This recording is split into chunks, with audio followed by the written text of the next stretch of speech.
on, everybody? You're listening to the SANE Show, the show about nothing and everything. I'm your host, Cliff, and today I have a really special guest joining us. He's an entertainment attorney, professor, mediator, and musician. He has worked with the likes of Led Zeppelin, Gloria, Estefan, Miles Davis, Timbaland, Sony Music, members of the Bob Marley family, Gianni, Versace, and countless others. This guy has quite the resume. Dr. Ira Abrams. How are you doing this afternoon, Ira? It's wonderful to be with you, Cliff. Doing good, sunny and beautiful day. Good. Glad to hear that. I'm super excited to have you on the show. Thank you for taking time out of your schedule to come on as well. And I'm really excited to have this conversation that we're going to have today. Thanks for having me. Sure thing.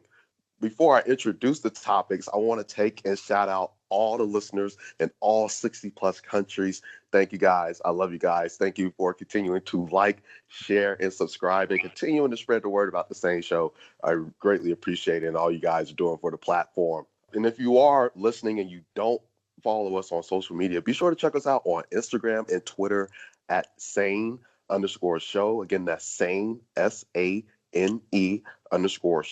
Again, that's on Instagram and Twitter. And then you can find us on Facebook, The SANE Show. Again, on Facebook, The SANE Show. So today, we're going to be talking about the rise of independent music artists.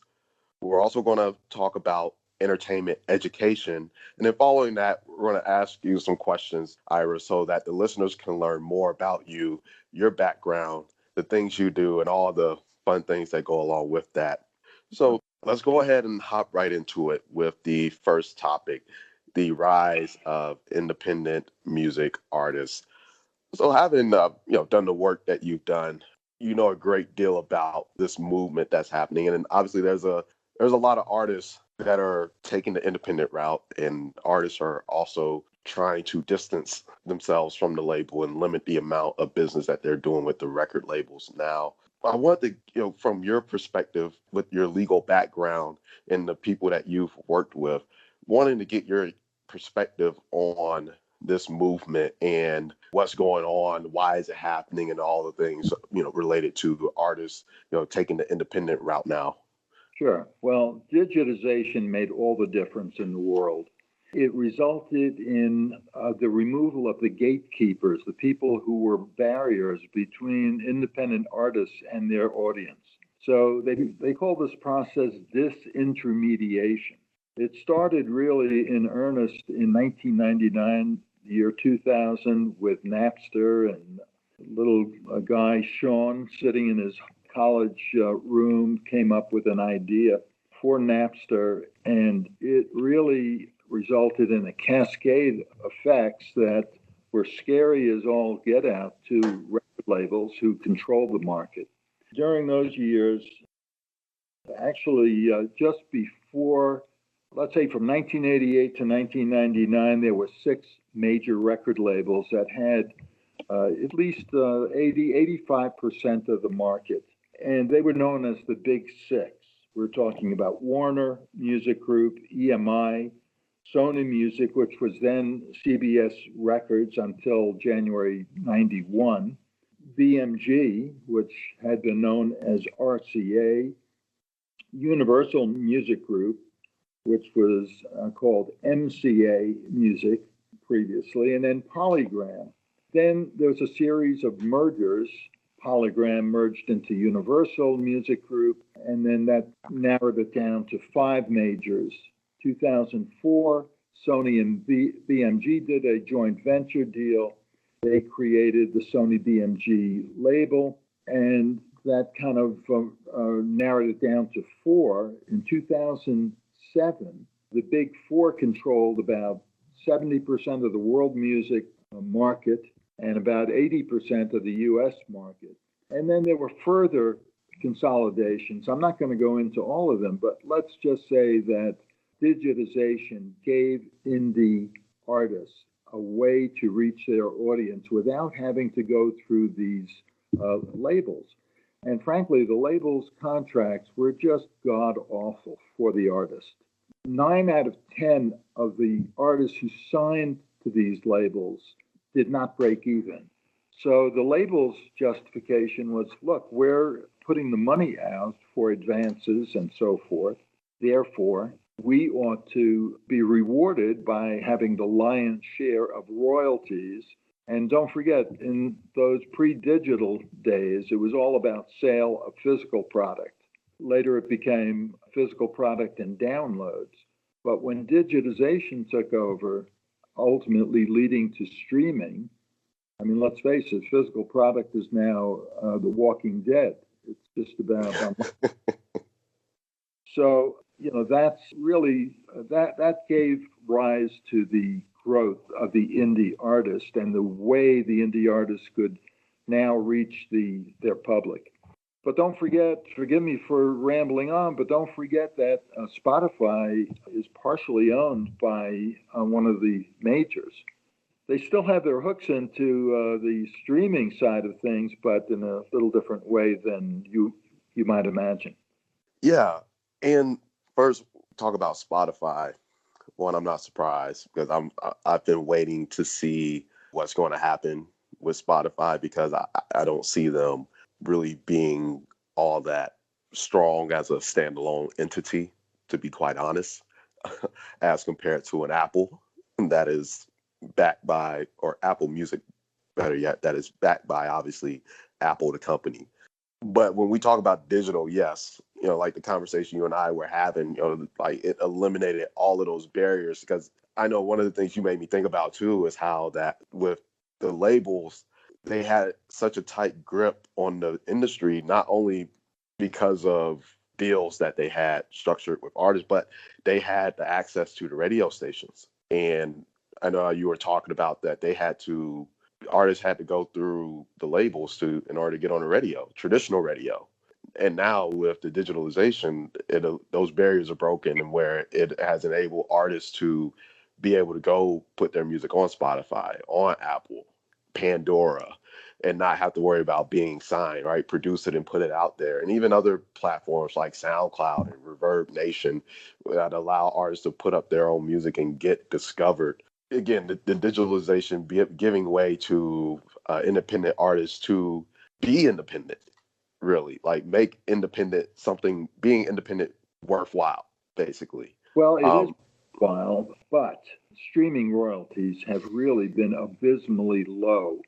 And since all of the action is moving to streaming, Spotify, as you were comparing Spotify and Apple Music, Spotify, from what I've heard at least, created a slush fund to fund the defense of lawsuits brought by people like Wixon Publishing and others who were basically complaining about Spotify's not paying even the royalties that the law mandated.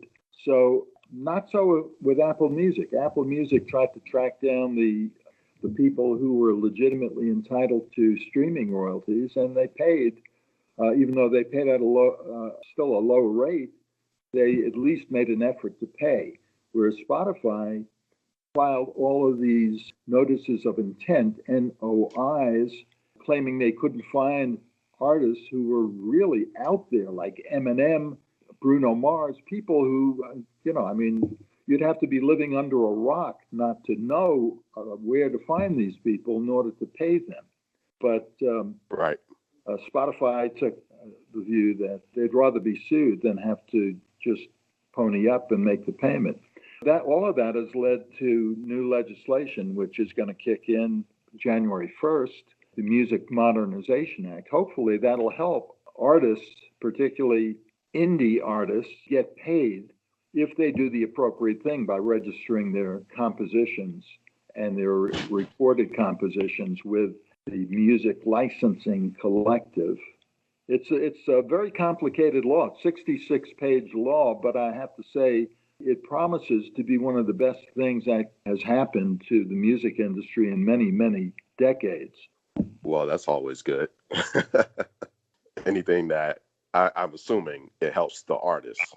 Is that correct? Absolutely. And, I'm a big advocate of artists. I always have.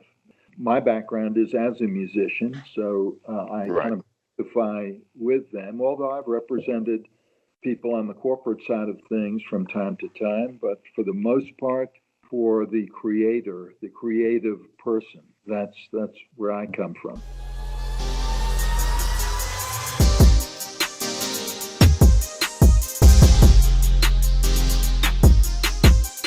All right, we're back. Now we're going to talk about entertainment education. Obviously, Ira, with you being a professor, I couldn't think of a better person to talk to about this, you being in the university setting.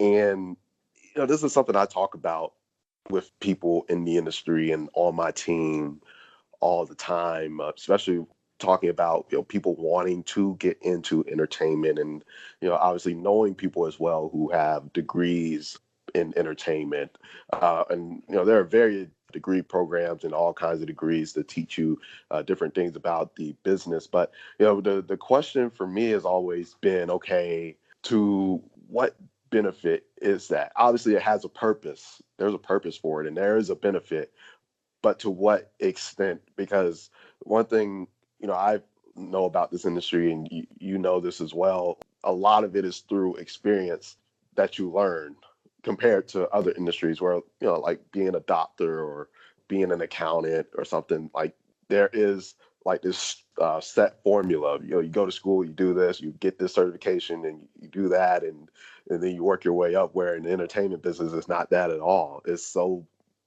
very ambiguous. So when it comes to entertainment education, what are your thoughts around that?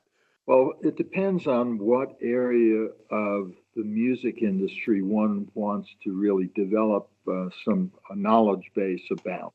If you're talking about recording, pure sound engineering, that's something that can certainly be taught very effectively at schools like the two I teach at. I'm teaching at Appalachian State University in Boone, North Carolina, during the fall semester, and then I wing south, to get out of the cold here in North Carolina, and teach at Florida Atlantic University, which has a very well-developed music program as well, and I teach there in the spring. My two courses are based on law-oriented subjects, such as copyright, recording industry, music publishing, video game music, the intersection of artificial intelligence, virtual reality type subjects, and the music industry. It's really all about how to apply those principles to convert copyright into dollars, for example, and contract issues that help students know where the red flags are. And artist management courses that I teach likewise deal with live performances and social media platforms to market DIY musicians and vocalists. But the real education, Cliff, is what happens after you graduate from school and you're in the real world. That's where the education is honed to your own particular job experience. And if you're the person in the room where the deals are being made, you learn more than any formal education can actually teach. But at least you know what the issues are and where the boundaries of normal are on both sides. Right. You don't want laughed out of the room if you're negotiating a deal. You have to know what's normal. Right. That is also true. And then on top of that, like we talked about, like this is a business of connections. This is a people business. And that is very big because one of the things I think about, and I've been very fortunate as well, being 27 years old. I've been in this business for 9 years now, going on 10. And just thinking about the people I've been able to connect to that are in very high places in this business. And obviously the higher up these people are, the more they're doing, the more the experience they have, and obviously the wealth of knowledge, and getting access to certain individuals will put you in a completely different category when it comes to the knowledge base and the knowledge that you have about the industry. And so that portion of it, because that's what I think about too when you talk about being in a room where the deals are made, and because if you're in the right room and obviously the right people who know what they're doing, who have that wealth of experience, those moments are priceless because you'll take away so much. And so, yeah, when it comes to that part, because I'm sure like you can definitely speak to that, having worked with the people that you've worked with and done some of the dealings that you've done. Am I correct? There's no question. There's no one who starts at the top. Generally, what happens in this field, as in many other fields of endeavor, is I can tell you as a lawyer how things worked for me. When I was in law school, I was still playing gigs as a trumpet player, and I'd bring my law books to the gigs and study for the next day's assignments during breaks between sets. So my musician friends knew that I was heading towards a law degree. I was introduced to one of the Estefans, Emilio Estefan, Gloria's husband. They were not married at the time, by a piano player who I had worked with on some gigs. And I helped them get out of a very bad deal into what turned out to be a very good deal with CVS. Later became Sony, Epic, and so forth. So that opened a huge number of doors. And other people, once they saw success, started knocking at my door. And that's how a lot of this business works. You are in the right place at the right time. You are hopefully smart enough to see opportunities for your clients and help them explore those opportunities. And things happen. Things happen for the best. An attorney, a friend by the name of Joel Katz out of Atlanta, tells the story about his first representing James Brown. He didn't know a thing about the music business at the time, he says, but James hired him in order to ask for the moon, the sun, and the stars in a contract negotiation.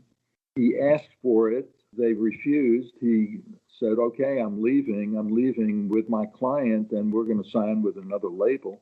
They said, wait, don't go. And the bottom line was he got what he wanted, including the private jet and all of the other, at that time, pretty outrageous things that he was asking for.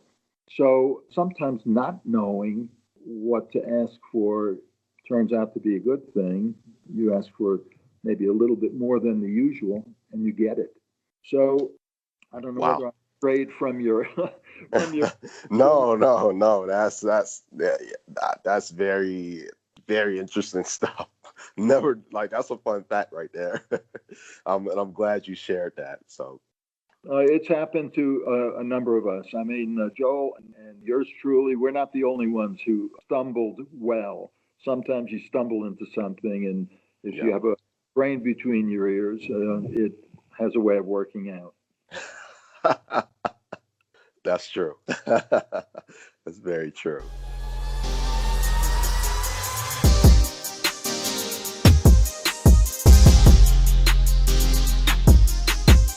All right, now for the interview. I'm going to ask you a few questions, Ira, so that the listeners can learn more about you, your background, the things you do, and all the fun things that go along with that. So I'm going to go ahead and fire off with this first question.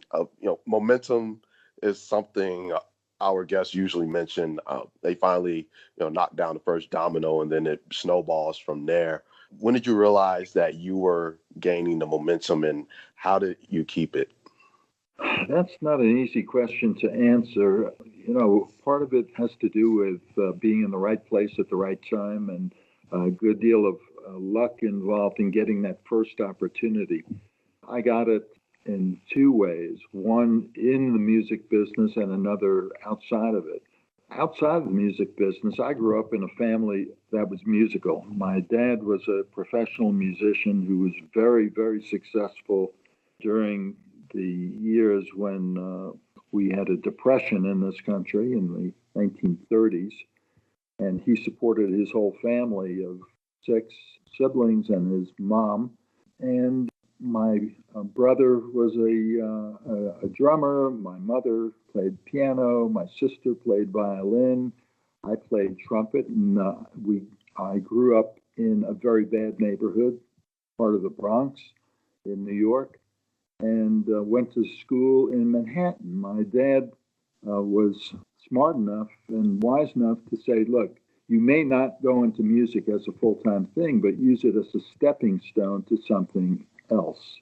But I want you to have a good music education. So he saw that I went to Manhattan School of Music in Manhattan. I traveled every day to go to school.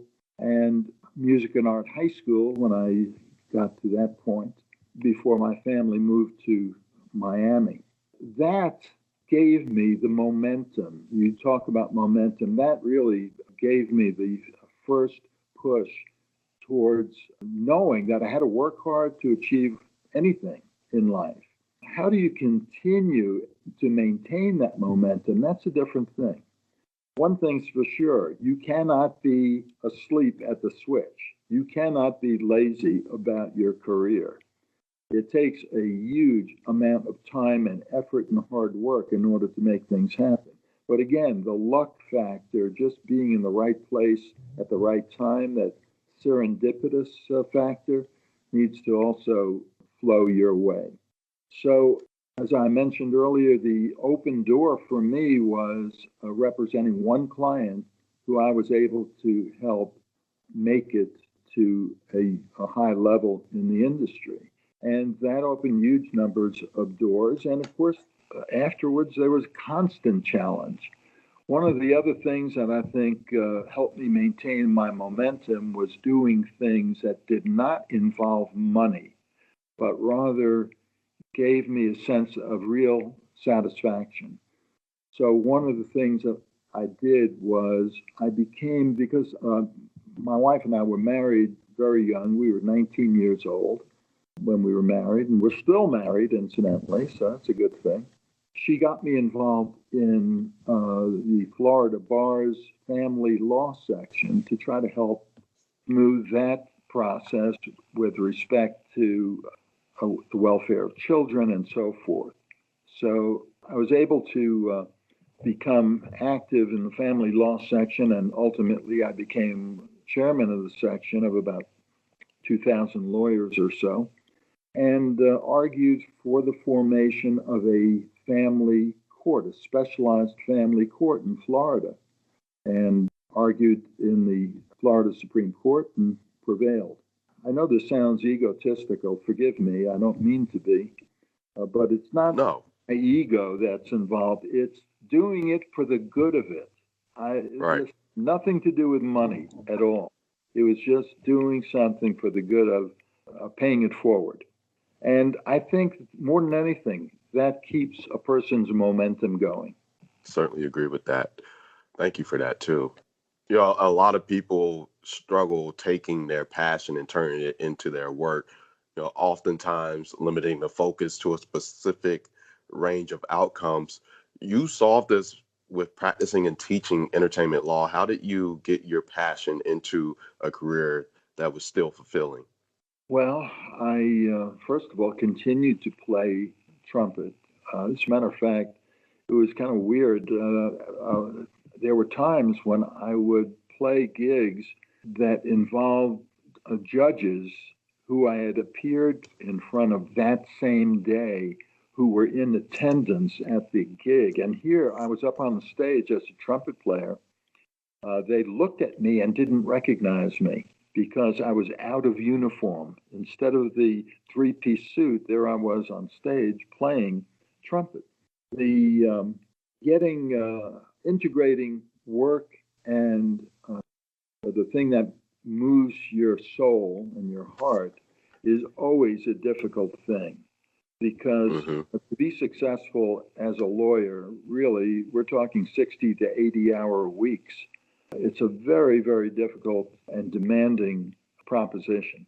So my key was simply to maintain my non-lawyer, soul-fulfilling music connections, my connection with playing, my connection with other musicians, I always liked my clients, to be honest. And a lot of those relationships are lifelong friendships. So that helped. That helped an awful lot. But it's a very difficult proposition, Cliff. Most people try to separate their private life from their workaday life.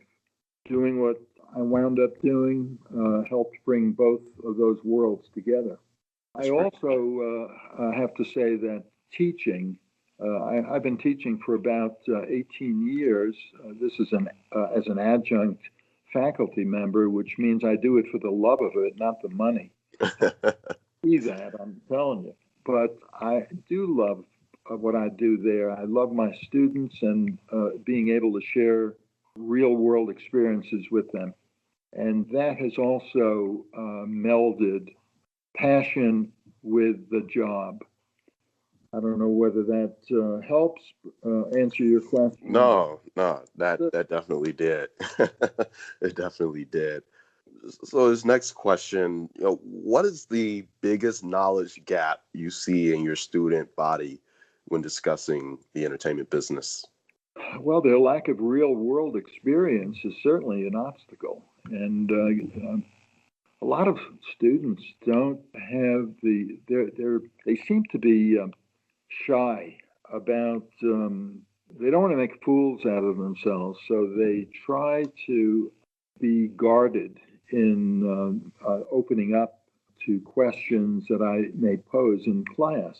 And I'd say also in many fields, internships are not the a guiding light for a lot of professors.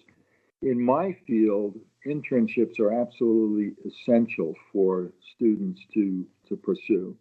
They've got to get a sense of the real world. And both schools, but particularly here at Appalachian State University, we're hardwired into Nashville.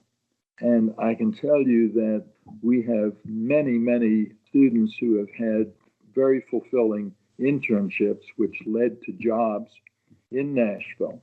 Likewise, at Florida Atlantic University, we have great connections with New York and California entertainment industries. So we've helped our students get internships and jobs there. But the knowledge gap is really not what they don't know coming into the learning experience, is simply their lack of real world experience that they have to get through internships. Understood. And this last question here, massive media conglomerates have consolidated the entertainment industry to a point where a handful of companies are in the movie and music business, movie and music making business, and everything in between. How has consolidation weakened the artist's authority in the system, and what can up and coming artists do to be better prepared? A lot of people have a knee-jerk reaction to consolidation. They think it's automatically bad. And yes, it is. It tends to homogenize the business field of endeavor. Is when you get consolidation, monopolistic practices lead to newcomers being frozen out of the particular segment of the business, and oftentimes prices to consumers for those goods and services go sky high, and there's no way to control it. But, consolidation in the music industry, for example, has actually had a beneficial effect to some extent because it has caused DIY, do-it-yourself musicians and creative people to simply go a different way rather than become so linked to getting a major label music deal or a major publishing deal. They have decided to explore their own careers independently of the big corporate conglomerates. And that has actually been a very, very good thing for them. I don't like the idea of monopolistic practices. But I have to say that there are moves right now to break up some of the big monopolies that have dominated the media and entertainment industries. Of course, one never knows what's going to happen politically because these are political issues. Jobs are certainly at issue, among other things. My feeling is that although I traditionally have argued against monopolistic practices, particularly in journalism, there are a number of authors whose books I can tell you about who say that a lot of local news has disappeared from the scene because of the vertical and horizontal integration of the journalism field. And I'm very empathetic to that. I think our democracy sometimes is at stake when we lose that variety in that field.